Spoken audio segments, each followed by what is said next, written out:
back to the City channel. Hope you're all staying safe and well. We look forward to a big game before the international break. Probably the biggest game of the season so far. On the 8th of October, we've got Arsenal against us. Yes, against City, of course, 4:30 p.m. on Sunday, the 8th of October 2023. Match day 8. Yes, big game this. Yes, City's currently top, but could all change drastically depending how it goes. But let's be optimistic. I'm going to be optimistic in this, even though we'll put some little questions in here as well. So we'll have a quick look at how Arsenal have been doing. Not too bad. An attempt to predict all PEP'S 11 as well, and also a final chance for now, for you to win a King of the Kippax subscription. Please, if you are new to the channel, push that subscribe button, push the bell notifications, everything City past and present, of course. Great to have you on board, spread your word, leave all your comments, great to know your thoughts. And if you do get a chance, guys, just give us a little like. It's nice to be appreciated. Just press that thumbs up button. Make an old City fan reasonably happy. So there we go. I'm reasonably happy at the moment. As I say, I'm recording this a day after we've beat Leipzig. So after a couple of dodgy results, hopefully we're back on track. Right, Arsenal. Yes, have a look at our cheeky chappies, Arsenal, our wonderful supporters. Probably, well, I'm sure they've got some. Just don't see many of them on social media. Unbeaten, of course, this season, which is not like us. They've got 2 slip-ups, though, both draws and both at home, so that might bode well, mightn't it? They drew at home to Fulham and Tottenham. A disappointing reversal at Lons, of course, on Tuesday night as we were marching on. They wouldn't be happy with that, losing 2-1. And despite recent niggles, Saka started this game, which was a bit like when we were starting KDB. I was a bit puzzled by it. And the game, he left the pitch after just over half an hour, I think, so it didn't last very long.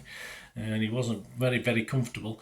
It, of course, will be a blow for Arteta if he's not available for this Sunday match, although he's not done that much against us on recent outings, has he? He must be due a good game. So I won't be too unhappy if he doesn't start. And of course, despite the loss of key players in recent weeks, including players like Trossard and Rice, they've done okay. And with them now back, they've both played, of course, against Lons. I expect it to be very, very tough for City.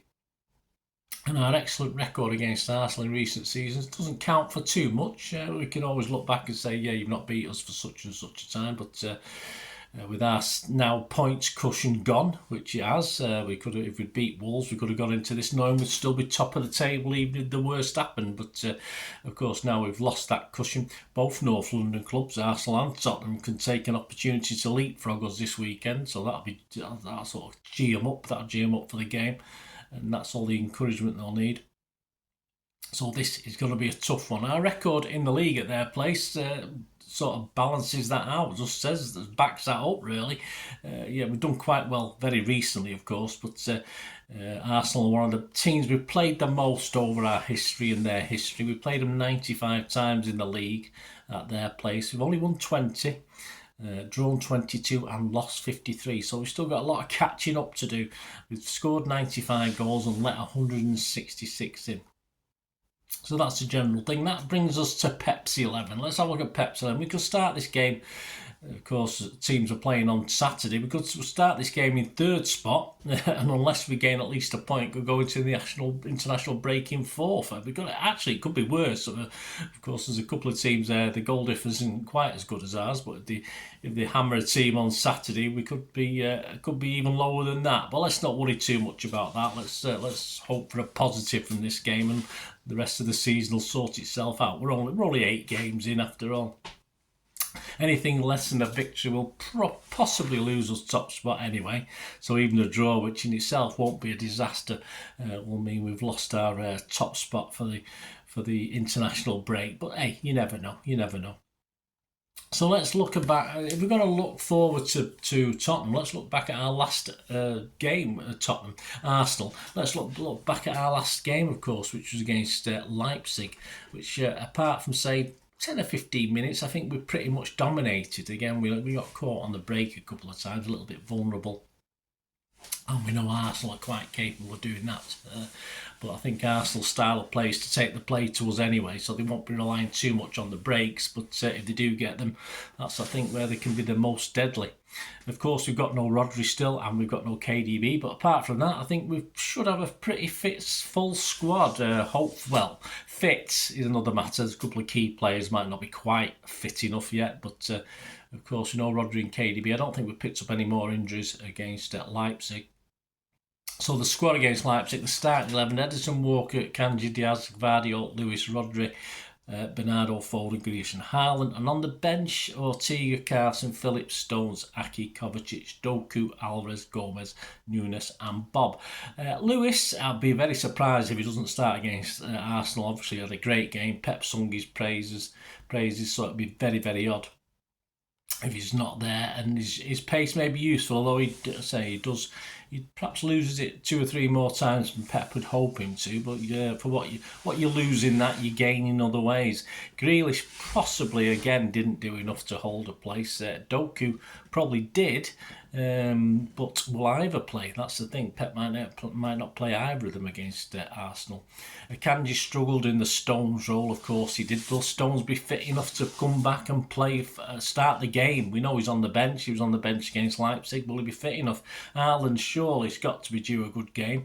Will Pep rest him? Will Pep drop him for this? There's an opportunity there with Alvarez playing very, very well for Haaland to be given a rest for this one and be a bit more dynamic rather than Haaland's big burliness up front. We'll have to see. Alvarez surely has to be considered, as I said, after his cameo. So if Haaland does play, there's no reason why Alvarez can't be squeezed in there. Although, of course, his opportunity as a number 9 he's had before and not done so well. But as a number 10, a number 8, a number 7, you name it, he's done okay. But I will be surprised, very surprised. I expect him to start the game against Leipzig, which he didn't. I'm surprised if he's going to be dropped for Arsenal again. Bernardo surely must start. Now he's got a game under his belt, he should be fine. He seemed to tire a little bit towards the end of the Leipzig game. And Kovacic is an interesting one. Surely was he rested for the Arsenal game? He was poor against Wolves. He was very poor against Wolves as Pep took him out of the firing line. Perhaps we won't see Kovacic. And of course Gvardiol, he played very well again. Aki's got the option, haven't he? We've got an Aki or Gvardiol.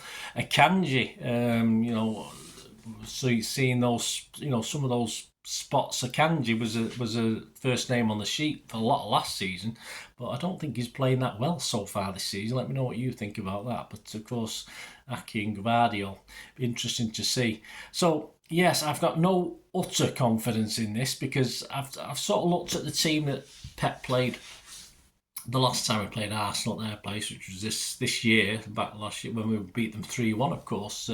KDB was playing, Rodri was playing, Gundogan was playing, I think Mahrez was playing. So there's 4 players there that aren't available. But I tried to work around the other 7 that are available and mix in 4 more and hopefully similar positions, because Pep played a slightly unusual formation, I think, in that away game at Arsenal at the Emirates. I'm not going to worry too much about the Community Shield matchup.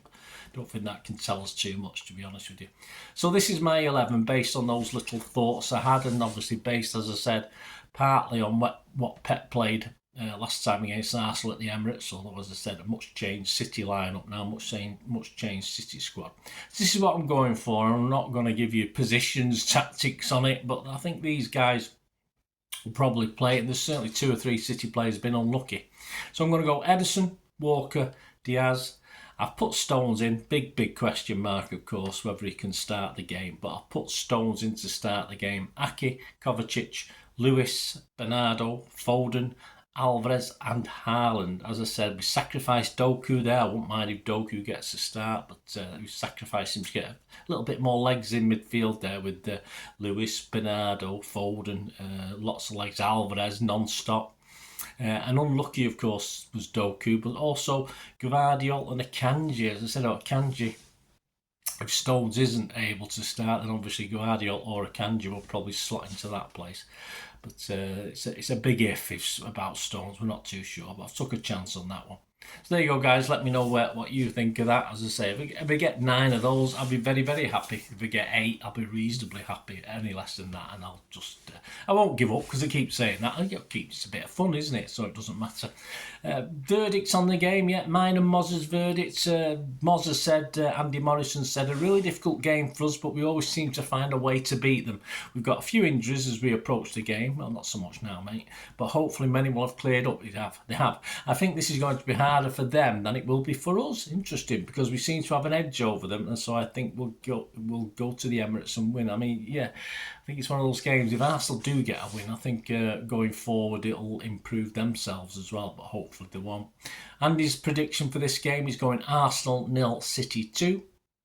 I'm going Arsenal 1, City 2. But a point will do for me, even though it might knock us off top spot. I think a point will do for us. Now a chance, your final chance for now anyway, to win a 10 issue subscription to Dave and Sue Wallace's brilliant King of the Kippax, now in its 37th season, fast approaching its 300th issue. Amazing stuff. All you need to do is be a subscriber. If you're not, just press that button. It's free. Post your starting 11 in the comments section of this vlog, beginning with hashtag arse, as is hashtag ARS. Yes, I'm not swearing. Hashtag arse. Then your 11 and the predicted scoreline with City score first. So you got PEP'S 11, and it would be 2-1. City 2-1 if it was for me. So just put City 2-1 after you predicted PEP'S 11. Remember the hashtag arse. Any entries without this would be ineligible for the prize. So T&Cs, all entries must be posted by 9 AM on the morning of the game, which is Sunday the 8th of October. Any time after that won't be eligible. If more than one winner, I'll make a draw to decide. Please note, only one entry per subscriber. More than one and all entries will be ineligible. My decision in respect to all matters to do with the competition will be final. No correspondence will be entered, and winners will be contacted by reply through the YouTube or through the YouTube comments section on this blog. So good luck with that, guys.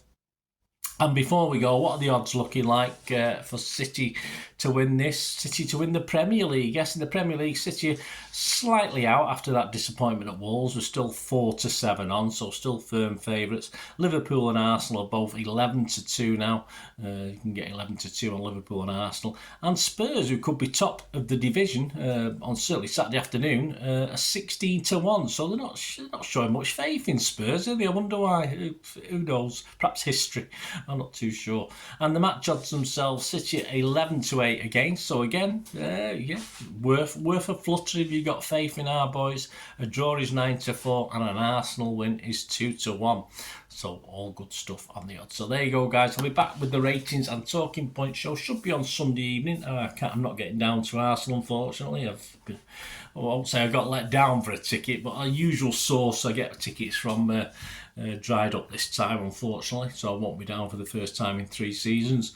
If you are going down, stay safe, come back. So I'll be doing a ratings and talking point show Sunday evening, and of course with the international break there'll be lots of stuff coming out, and of course the sad passing of one of my heroes and a City legend, of course, Francis Lee is up there. The paper is up there. I'll do a little special on that. I'm going to give it due diligence, and it's taken a while, but hopefully that'll be out over the next week or two, plus lots of other stuff, lots of other things on City as well for you to enjoy. So please get those buttons pressed and stay tuned, guys, and please let us know your comments, and I hope you enjoyed it. And don't forget to enter that your last chance for now to win the King of the Kippax subscription. There will be something else after the international break, but yes, it will be back again in the future, but we'll go on to something else. So get your entries in. Thanks for watching, guys. Until we meet again, oh, that's one thing, don't know, please stay safe, Blues. Come on, City. Bye for now.